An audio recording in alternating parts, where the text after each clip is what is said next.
welcome to Evergreen Speedway Weekly News. I'm Jeremy Anders. We are here in the JZ Motorsports Shop located in Machias, Washington, about 20 minutes away from Evergreen Speedway. Here with one of the legends of Evergreen Speedway. Over the next couple of weeks, we're going to talk to a few different legends from the past and learn some great stories, I'm sure. Crazy Carl Zaretzke. I think that's the name they gave you over the years, Crazy Carl Zaretzke. Yeah. Carl, you're a 7-time champion at Evergreen Speedway, and I'm sure you have many more stories. You raced longer than I've been alive. But, just talk maybe about how you got started in racing and why you got started in racing and what got you your start to start at Evergreen Speedway. Actually, I got started by accident. A friend of mine had a brother that was racing figure eights back in the 60s. He said, let's go to races one night. So we went to the races and we thought it was kind of cool. So on the way home, he said, should we build a car? I said, well, yeah, we can. Well, I had a car at home, and of course he spotted that, and he said, well, that's it right there, he said. So it just transpired from there on. He was kind of a welder and all, what have you, good welder and stuff, so he did pretty much all the, and he built this car that was just out of this world, strength-wise.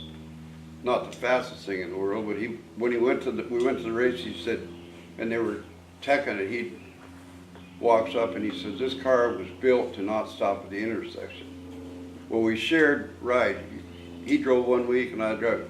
Well, he created such a horrible image for the car, I thought, this has got to be different next year. So then I built the car of my own. Or he built a new car and I kept the old one. And it just transpired from that on up to faster cars and better things and spend more money.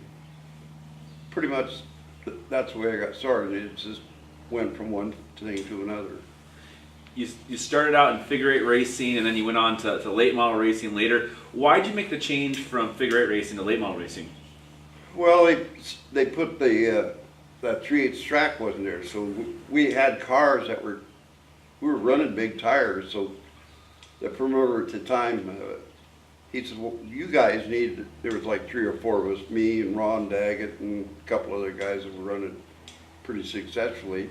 He said, you guys need to just move this neutral, we'll start a 3/8 race program. So it just transpired. And then NASCAR came in and, one thing went to another and it just got to be exciting as all get out too. So what the heck, we'll do her. You've won 7 championships over the years at Evergreen Speedway, and who knows how many wins. It's got to be a lot of them out there. What is maybe the most memorable win you've ever had at Evergreen Speedway? I think there was a fellow that came from Bremerton, Bob Fox, who was a super great guy to race with. I would say probably one of the most interesting guys I raced with. He was real fair, clean. He always let you know that he was there. But whenever I beat him, I thought it was great. It was the greatest thing in the world to beat Bob Fox, because he was known all over the Northwest, and he was a good racer, and I believe he's still racing back in the Midwest, but he was one of the most exciting ones to beat.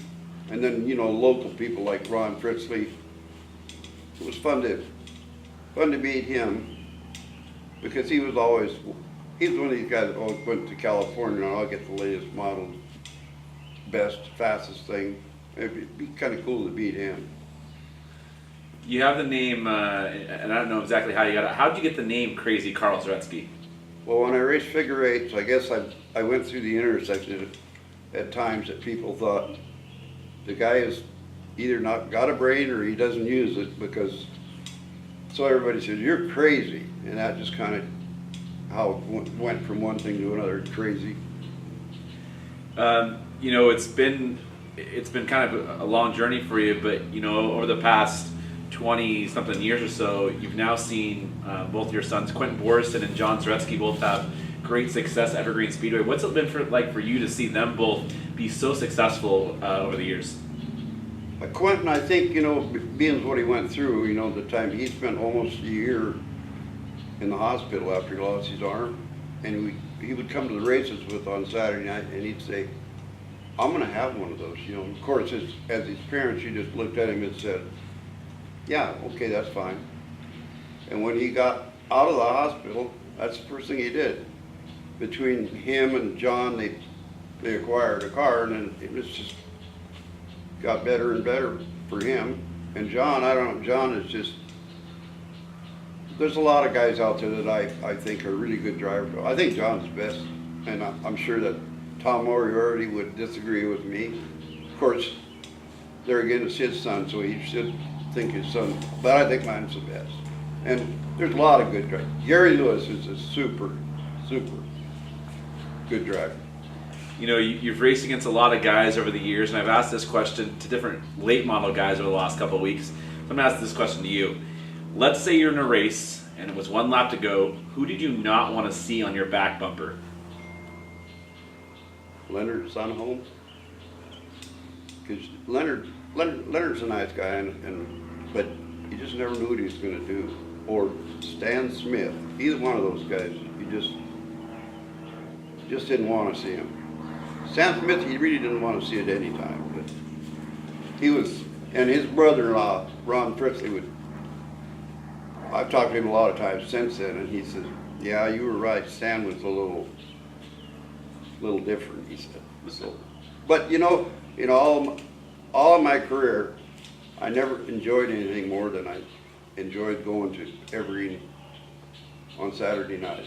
I just looked forward to it all week long and enjoyed it, had fun. Not just because I won a lot, I just it was fun. It's just something you say to yourself, you get in this car, not like now, these guys got radios and God only knows what they got.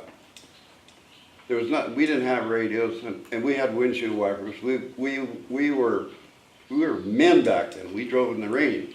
These guys now, oh boy, just let it sprinkle and we're out of here. We're loading up. So I realize they have a lot more invested than back then, but even so, you know, what's a little water? So you can learn how to drive a little differently. Do you have that one story that sticks in your head as maybe your favorite racing story of all time? You know, one of maybe it was a certain race or a wreck or racing against somebody, or just that one that always pops in your head, and it may not be you, maybe one of the kids as well. I can remember a trophy dash that me and Bob Fox were in the back. And I had fast time, and Bob was second fast. And we're sitting there in the lineup, and he says, before we got in the car, he says, well, Carl, how do you intend to win this one? I says, well, when we get the green flag, I'm just going to go out there on the outside of the guy and go right on up right. And I said, if you want to follow, you can follow, because that's the way to win. And I won. And after it's over, you know, Bob had a terrific sense of humor. He comes over, shakes my hand, and he said, boy, you told it just like it was. He said, I would have never thought you could do it, but he said, you pulled it off.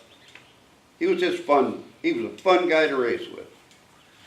You know, you have a lot of great stories, I'm sure, and great memories like that. You know, you go back out, I know you're at the track quite a bit, watching the races like that. What's it like for you now to sit and watch this track still going after it's been there for 63 years? It's amazing. Since Doug has taken over, the track is, appearance-wise, is so much nicer than it was in the past. It was, you know, it was run down. It was used up. The time that Tom Glithrow was in there, and it was well taken care of. It's kind of, but over the, you know, like right now, even the 5/8 is virtually wore out. You know, it's just in bad shape. But it's still fun to go there. I enjoy going there every Saturday. It's a Saturday night thing. I got a friend that's going to get married on it. I said, you should have got married on any night but Saturday, because I'm not coming. You know, you go out there now, and the sport has changed quite a bit of racing. You know, And you have, one thing we have now is we have the youth horn division. These kids are 12 to 14 years old racing out there. What's it like to see those kids racing that young at Evergreen Speedway? Well, I can remember naming his kids were just, and then I said, to name his wife, I said, well, how old's your boy? Well, he's 11 years old now. It's really fun to see them little fellers. 11 years old. Before we couldn't even, when I started, little kids couldn't even get in the pits. Women weren't allowed. Everything's changed so much. I don't know if it's modernizing or what do you want to call it. Look at the cars they race now. It's unreal. You look at it, just like I tell John.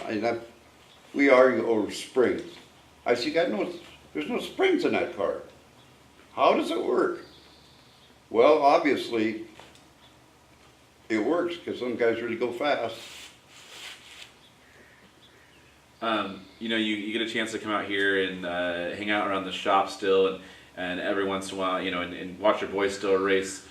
What's the one thing you enjoy the most now, not being in a race car? Not having to work on them like you do this.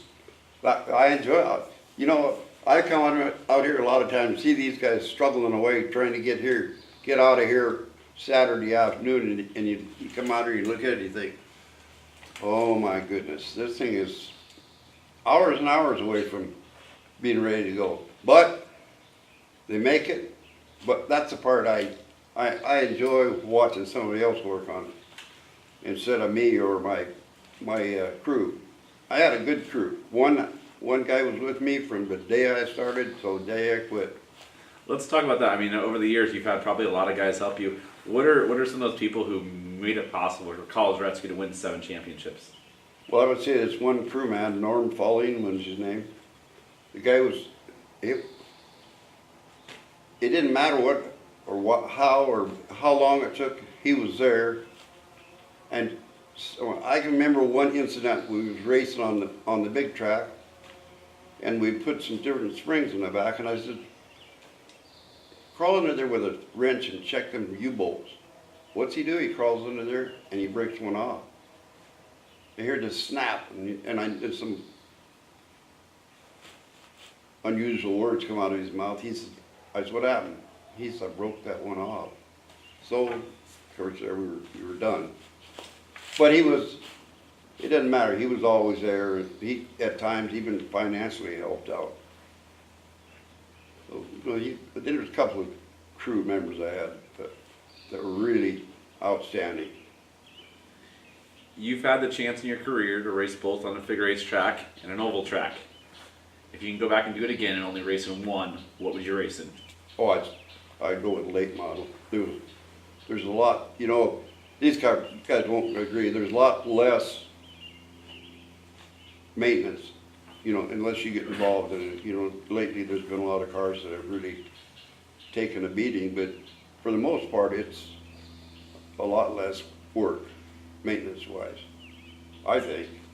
Figure eight car, they're constantly something wrong. You get hit at the intersection, and it's, back then, figure eight racing was nothing like now. It was rough. It was crash and bang. It was figure eight racing. Figure eight racing now is like, I don't know what you'd call it. They still go on the figure eight track, but they don't touch each other. They don't this.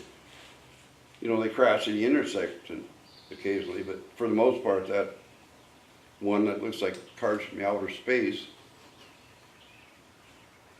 not much action. It's a follow the leader game.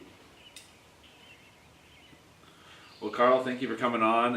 The history that you have, the stories you have, we probably can go on for hours and hours, and we'll probably talk with you again, but we thank you guys for joining us here. Like we said, we'll have a couple weeks of a segment here talking with some of the veterans. Our goal is, I believe, next week we'll have on Vern Dietz as well, but thank you for sharing your stories with us. If you see Carl at the track, say hi, say thank you for years and years of racing at Evergreen Speedway.